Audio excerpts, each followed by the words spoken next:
Yes మొత్తానికి జూబ్లీహిల్స్ ఉప ఎన్నికల ప్రచారం చివరి ఘట్టంకి చేరుకుంది. మనతో పాటు టీపీసీసీ చీఫ్ మహేష్ కుమార్ గౌడ్ ఉన్నారు. సార్ బ్యాక్ టు బ్యాక్ ప్రచారంలో పార్టిసిపేట్ చేస్తున్నారు. ప్రచారం కంటే ఎక్కువ అసలు మొత్తం కూడా రివ్యూలు చేస్తున్నారు. ఎక్కడికక్కడ మొత్తం కూడా 7 డివిజన్కి సంబంధించి మాట్లాడుతున్నారు. ఎలా ఉంది చివరి ఘట్టం చేరుకున్నారు? జూబ్లీహిల్స్ ప్రచారం ఇవాళతో ముగియనుంది. జూబ్లీహిల్స్ ఓటర్స్ అందరూ కూడా అర్థమైంది కాంగ్రెస్ పార్టీ వల్లే అభివృద్ధి సాధ్యమవుతుందని. అది చేసి చూపించాం కూడా. వాళ్ళు 10 ఏళ్లలో బీఆర్ఎస్ పార్టీ చేయలేనిది 2 ఏళ్లలో మేము చేసి చూపించాం. దానికి తోడు సంక్షేమం.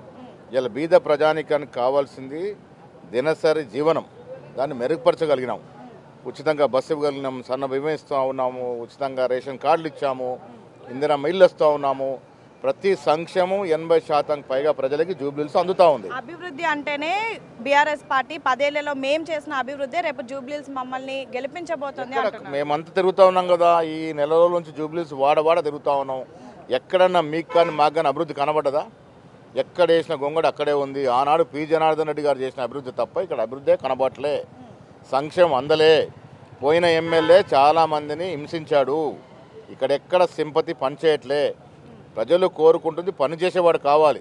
అలాంటి వ్యక్తి నవీన్ యాదవ్.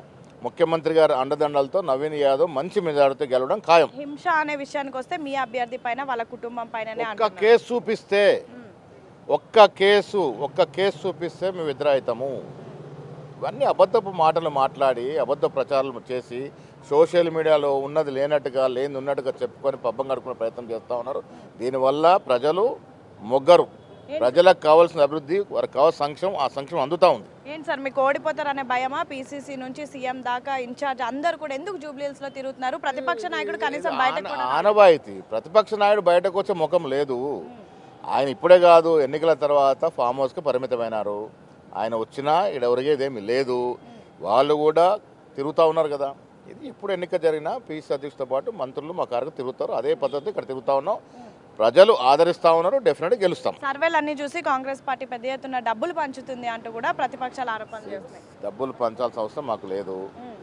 సర్వేలు కొన్ని ఛానళ్లను కొనుక్కొని అబద్ధ ప్రచారాలు సర్వే ద్వారా చేయించినంత మాత్రాన ప్రజలది ప్రభావితం చేయదు.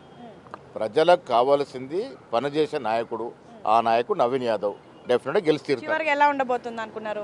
మంచి మెజార్టీతో 25 నుంచి 30 వేల మెజార్టీతో కాంగ్రెస్ పార్టీ ఇక్కడ గెలుస్తూ ఉంది.